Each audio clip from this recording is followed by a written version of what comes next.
കൂട്ടുകാരെ, എന്റെ പേര് സന ഫാത്തിമ. വിദ്യോദയ ഇംഗ്ലീഷ് മീഡിയം ഹൈസ്കൂളിലെ വിദ്യാർത്ഥിനിയാണ് ഞാൻ. എന്നാൽ നമുക്ക് ഇന്നൊരു കഥ കേട്ടാലോ? 1000 ഉടുപ്പുകൾ.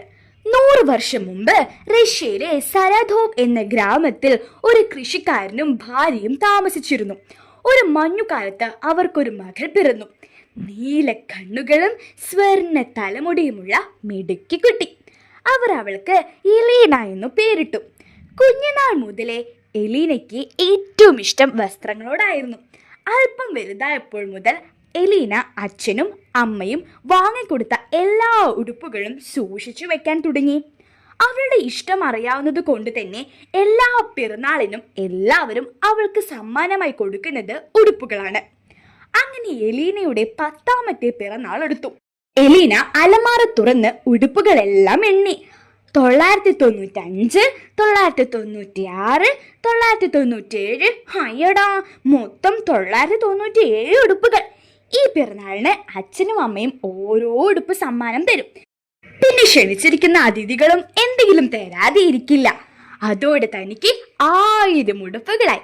അതോർത്ത് എലീന തുള്ളിച്ചാടി. പക്ഷേ ഇത് മറ്റൊരാൾ കാണുന്നുണ്ടായിരുന്നു. ഒരു ദുഷ്ടൻ ഭൂതം. ഭൂതത്തിന് അസൂയയായി. അവൾ അങ്ങനെ സന്തോഷിക്കേണ്ട. ഭൂതം തീരുമാനിച്ചു. എലീനയുടെ പിറന്നാൾ ദിവസമായി. വീടാകെ അലങ്കരിച്ചു. ബലൂണുകൾ തൂക്കി. എലീനയും വീട്ടുകാരും കാത്തിരുന്നു. പക്ഷേ ക്ഷണിച്ച ഒരാൾ പോലും വന്നില്ല. എന്തായിരുന്നു കാരണമെന്നോ? ആ അസൂയക്കാരൻ ഭൂതം എലീനയുടെ വീട്ടിലേക്ക് വരുന്ന ഓരോ അതിഥിയെയും വഴിയിൽ തടഞ്ഞ് നാക്കു നീട്ടി കണ്ണുരുട്ടി പേടിപ്പിച്ചു കൊണ്ടിരിക്കുകയായിരുന്നു. നേരം പാതിരാത്രിയായി. പാവം എലീന കരയാൻ തുടങ്ങി. ഒരാൾ പോലും പിറന്നാളിന് വരാതിരുന്നല്ലോ. അവൾക്ക് സങ്കടം സഹിക്കാൻ കഴിഞ്ഞില്ല. കരഞ്ഞ് കരഞ്ഞ് അവൾ ഉറങ്ങി. നേരം പുലർച്ചയായി. ഡങ് ഡങ്, വാതിലിൽ ആരോ മുട്ടി. എലീന ഞെട്ടി ഉണർന്നു. അച്ഛനും അമ്മയും എല്ലാം ഉറക്കമാണ്. എലീന എഴുന്നേറ്റ് വാതിൽ തുറന്നു. അതാ കയ്യിൽ സമ്മാന പൊതിയുമായി ഒരു അപ്പൂപ്പൻ. Happy birthday Aleena.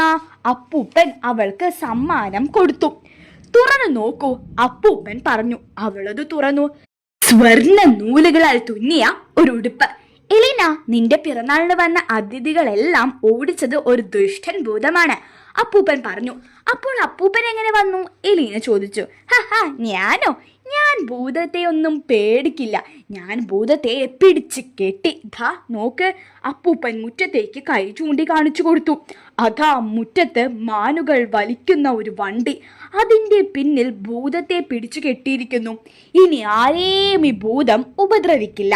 അത്രയ്ക്കും പറഞ്ഞ് അപ്പൂപ്പൻ വീട്ടിൽ നിന്ന് കയറി വണ്ടി എടുത്ത് മേഘങ്ങളുടെ ഇടയിലേട്ട് പറന്നു. അങ്ങനെ എലീനയ്ക്ക് 1000 ഉടുപ്പുകൾ തികഞ്ഞു. പക്ഷേ എലീന പിറ്റേന്ന് തന്നെ തൻ്റെ ഉടുപ്പുകൾ മുഴുവൻ എടുത്ത് ഗ്രാമത്തിലെ പെൺകുട്ടികൾക്ക് വിതരണം ചെയ്തു. അപ്പൂപ്പൻ കൊടുത്ത സ്വർണ്ണ ഉടുപ്പ് മാത്രം അവൾ ആർക്കും കൊടുത്തില്ല.